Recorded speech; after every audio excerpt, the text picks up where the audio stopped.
నమస్కారం గురుగారు. నమస్కారం మా ఝాన్సీ రాణి. గురుగారు, ద్వాదశ రాశులలోని 8వ రాశి అయిన వృశ్చిక రాశి వారికి జులై మాసంలో రాశి ఫలితాలు ఏ విధంగా ఉండబోతున్నాయి, వారు పాటించాల్సిన నియమాలు, తీసుకోవాల్సిన చేయవలసిన పరిహారాల గురించి వివరించండి గురుగారు. వృశ్చిక రాశి వారికి లాస్ట్ మంత్తో కంపేర్ చేసుకుంటే ఈ నెలలో ఆదాయాల విషయంలో ఏం ప్రాబ్లం లేదు. ఒకటి, వ్యాపారాలు అన్ని రకాల వ్యాపారాలు కూడా మంచిగా చేస్తారు. ఉద్యోగంలో ప్రమోషన్ రాదు, కానీ అది అలా కంటిన్యూ అవుతుంది. లాస్ట్ నెలలో కంటే కూడా ఈ నెలలో అప్పులు ఎక్కువ చేస్తారు. అప్పులు వద్దంటే పడతాయి జూలై నెలలో. తర్వాత ఊర్లు బాగా తిరుగుతారు వృశ్చిక రాశి వారు ఈ నెలలో. నెక్స్ట్, ధైర్య సాహసాలు, రిస్క్. కిక్ సినిమా చూసావా?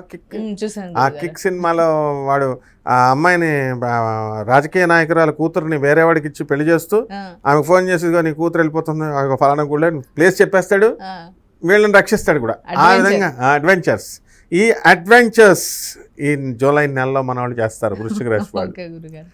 తర్వాత ఈ యొక్క రాశి వారు స్థలాలు కూడా, అరే బాబు అది రిస్క్ పొలం రా నాయన, రిస్క్ లిటిగేషన్ ల్యాండ్, అది కొనొద్దు అన్నా సరే కిక్ కావాలన్నా కానీ కొంటారు. కొని నష్టాల పాలవుతారా గురుగారు? అది తర్వాత సంగతి. అయితే జూలై నెలలో, అది నెక్స్ట్ మంత్లో చెప్పుకుందాం. జూలై నెల వరకు వీళ్ళు ఏం చేస్తారు, వీళ్ళ స్టెప్స్ ఎలా ఉంటాయన్నది చెబుదాం. ఓకే. నెక్స్ట్, నెంబర్ 2, ప్రేమ విషయాల్లోకి వచ్చేసరికి అక్కడ కూడా రిస్కే. ఆ రిస్కులు చేసి ఇప్పుడు వీళ్ళు ఏం చేస్తారంటే, ఏ మామూలు మనుషుల్లో మామూలుగా ఉన్నటువంటి వాళ్ళని పెళ్లి చేసుకుంటే, లవ్ మ్యారేజ్లు చేసుకుంటే ఉండదు. వీళ్ళు ఎలా ఉంటారంటే, లవ్లో గూండాల పిల్లల్ని, ఫ్యాక్షనిస్ట్ లీడర్ల పిల్లల్ని, ఇలాంటి వాళ్ళని లేపుకెళ్ళిపోతారు. ఎలిప్మెంట్స్ అనుకుందాం. పెళ్లి చేసుకునే వాళ్ళు బాగానే ఉంటారు, వాళ్ళు ఊరుకుంటారా, వాళ్ళు మా అమ్మాయిని అని చెప్పి వీళ్ళ అమ్మా నాన్నని పట్టుకుంటారు. కాబట్టి వృశ్చిక రాశి వాళ్ళ అమ్మా నాన్నలకు డేంజర్ అనమాట ఈ నెలలో. డేంజర్ అంటే వాళ్ళకి ఆరోగ్యం బాగాలేదేమో అని ఆ రకంగా ఆలోచిస్తారు. ఏమంటే ఏంటి మా అమ్మగారికి బాగుండదా, మా నాన్నగారికి బాగుండదా అని ఇలా అడుగుతారు. కాదు, వీళ్ళు చేసే పనుల వల్ల వృశ్చిక రాశి తల్లిదండ్రులకి గుండె ధడేలే ఈ నెల అంతా కూడా, జూలై నెల. ఇకపోతే మరి పెళ్లి కాని యువతి యువకులకు ఏ విధంగా ఉంటుంది గురుగారు? వాళ్ళకి వివాహాలు 8వ ఇంట్లో ఉన్నాడు కదా ఇప్పుడు గురుడు, అందువల్ల వివాహాలు చేయడు. జస్ట్ వాళ్ళు వెళ్ళిపోతారు, పట్టుకొని తీసుకో. ఇప్పుడు అఘోరి శ్రీనివాసను అప్పుడు వర్షిణి ఏమైంది, వెళ్ళిపోయారు, మ్యారేజ్ చేసేసుకున్నారు, తీసుకొచ్చి లోన పడేశారు వేరే కారణాల వల్ల అనుకోండి. ఆ తర్వాత ఆ అమ్మాయి ఎక్కడ ఉందో తెలీదు, ఇంక వాళ్ళ ప్రేమ ఏమైపోయిందో తెలీదు. అష్టమగురుడు ఉంటే ఇలాగే జరుగుతాయి అన్నమాట. అంటే ఫైనల్ ముగింపు సుఖాంతం చేయదు. ఈ నెలలో వీళ్ళకి వివాహాలు కుదుర్చుకుంటారు, వెళ్తారు, కానీ వివాహాలు కావు ఈ నెల వరకు. కాబట్టి మనం జూలై నెల కాబట్టి. తర్వాత ఆషాఢ మాసంలో అత్తగారి ఇళ్ళకి వెళ్ళకూడదు. తర్వాత ఈ నెలంతా కూడా వీళ్ళకి బోర్ కొడుతుంది కదా మరి. కానీ చాలా మా ఆవిడ లేదని మనశ్శాంతిగా చక్కగా పార్టీల్లో విందు వినోద కార్యక్రమాల్లో గడుపుతారనమాట కొంతమంది, మా మనశ్శాంతి దొరికిందని చెప్పి. సో ఈ విధంగా ఈ యొక్క వృశ్చిక రాశి వాళ్ళు శత్రువులపై ఆధిపత్యం సాధించాలని ఎప్పటికప్పుడు ప్రయత్నిస్తూ ఉంటారు. వీళ్ళకి అర్ధాష్టమ రాహువు, పంచమ శని దోషాలుగా ఉన్నాయి. పిల్లలు కూడా వీళ్ళని ఏడిపించుకు తినేస్తారు ఈ వృశ్చిక రాశి వాళ్ళని. సీట్లు రావురా బాబు, బాగా చదవరా నాయన అన్నా సరే వాడు అవేం మైండ్కి ఎక్కువ. వీళ్ళకి గేమ్స్ ఆడుకుంటారు చిన్నపిల్లలు, వీడియో గేమ్స్. చిన్నపిల్లల చేష్టలలాగా చేస్తూ ఉంటారు.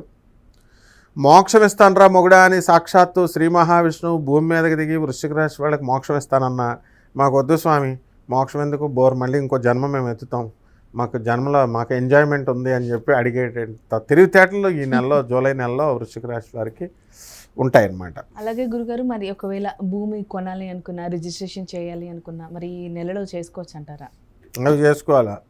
ఎందువల్ల దీనికోసం ముహూర్తాలను పెట్టి కూర్చుంటే చేసేవాడు మూడు మారిపోయి డబ్బులు దొబ్బేసి, ఆ రేట్లు పెరిగి డబ్బులు దొబ్బేసి వీళ్ళకి చెప్పిస్తాడు చేతికి. కాబట్టి ఇలాంటి విషయాల్లో నో ప్రాబ్లం, చక్కగా ఇమీడియట్ రిజిస్ట్రేషన్లు చేసుకోవచ్చు, స్థలాలు కొనుక్కోవచ్చు. ఎక్కువగా వీళ్ళు భూమి మీదను బంగారం మీద పెట్టుబడి పెట్టకూడదమ్మా.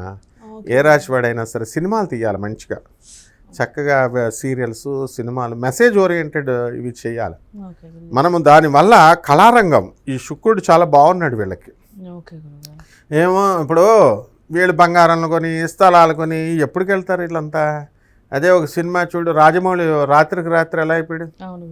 ఒకే ఒక సినిమా హిట్ చాలు. ఇలాంటి వాళ్ళందరినీ చూడండి, అన్ని హిట్లే.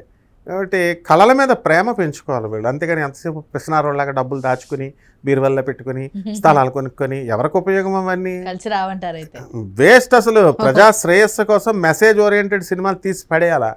ఉంటే పోతే సమాజ సేవ, సమాజానికి మనం మంచి చేస్తున్నాం, మారుతారు ఈ విధంగా. మరి ఇప్పుడు మనం సినిమా యాక్టర్లని, మిమ్మల్ని అందరినీ, యాంకర్లని, మిమ్మల్ని మీరంతా ఎవరనుకుంటున్నావు పూర్వజన్మలో? మీరు స్టార్స్, మీరు నక్షత్ర మండలం నుంచి. మీ మీ మీ మీ మీ ఫాదర్ ఎవరనుకుంటున్నావు? ధ్రువుడు, ధ్రువపదం నక్షత్ర మండలం, అక్కడి నుంచి వచ్చారు మీరు. బాలసుబ్రహ్మణ్యం గారు ఏకంగా గంధర్వలోకం నుంచి వచ్చారు. మీరంతా ఎక్కడ? మీరంతా ఎవరనుకుంటున్నారు? రంభ, ఊర్వశి, మేనక, అప్సరసలు. మీ బాస్ ఇంద్రుడు అనమాట ఆయన. అందువలన చక్కగా మీరంతా కూడా ఈ శుక్రుడు బాగున్నాడు కాబట్టి వీళ్ళు వృశ్చిక రాశి వాళ్ళ శుక్రుడు సంబంధమైన బిజినెస్లు పెట్టుకుంటే బాగుంటాయి. మరి సినీ రంగంలో ఇంట్రెస్ట్ లేని వారికి ఏమైనా ప్రత్యామ్నాయం ఉందా? ఎస్, అదే చెప్తున్నాను కదా, సినిమా రంగంలో లేని వాళ్ళు స్వీట్ షాపులు పెట్టుకోవచ్చు.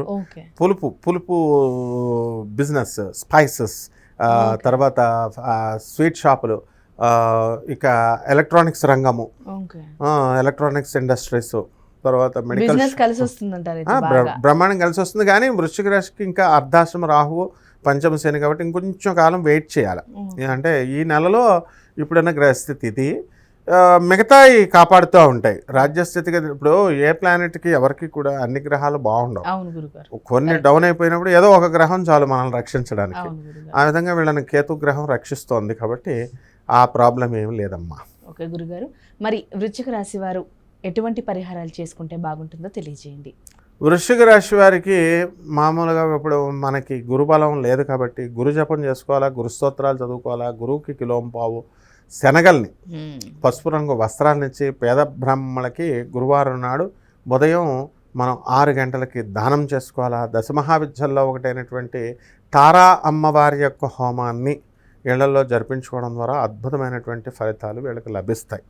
ఆ తర్వాత మేడి చెట్టుకు నీళ్లు పోస్తూ ఓం గురవే నమః, బృహస్పతయే నమః అంటూ వీళ్ళు ఈ యొక్క మేడి చెట్టు ప్రదక్షిణాలు చేసుకోవడం ద్వారా కూడా అద్భుతమైన ఫలితాలు వస్తాయి. అలాగే గురుచరిత్ర పారాయణ అనేటటువంటిది వీళ్ళు చదువుకోవాలి. గురుచరిత్ర గాణగాపురం వెళ్ళి దత్తాత్రేయ స్వామివారి దర్శనం చేసుకోవడము, ఇలా వాళ్ళు దత్తతత్వాన్ని పట్టుకోవాలి. కేవలం అందరూ దత్తాత్రేయ స్వామి గుడికి వెళ్ళిపోయి దానాలు ఎట్టేసి వెళ్ళి వచ్చేస్తూ ఉంటారు ఎక్స్కర్షన్ టైప్లో. ఏదో ఎలా వెళ్తారంటే ఫాస్ట్గా వెళ్ళి ఫాస్ట్గా వచ్చేస్తారు. అట్లా కాకుండా ఆ స్వామి తిరిగిన ప్లేస్ కాబట్టి ఆస్వాదించాలి. అరే మన గురువుగారు ఇక్కడ ఉన్నారు ఇట్లా. సో ఆ ప్రేమ పెంచుకోవాలి దత్తాత్రేయుడి మీద. ఎక్కడ చేస్తారు ఇవన్నీ కూడా. కాబట్టి అందుకనే ఫలితాలు కూడా అందుకే తక్కువగా వస్తూ ఉంటాయి. ఈ రకంగా నేను చెప్పిన పద్ధతుల్లో చేసుకుంటే బాగా వస్తాయి మా ఫలితాలు.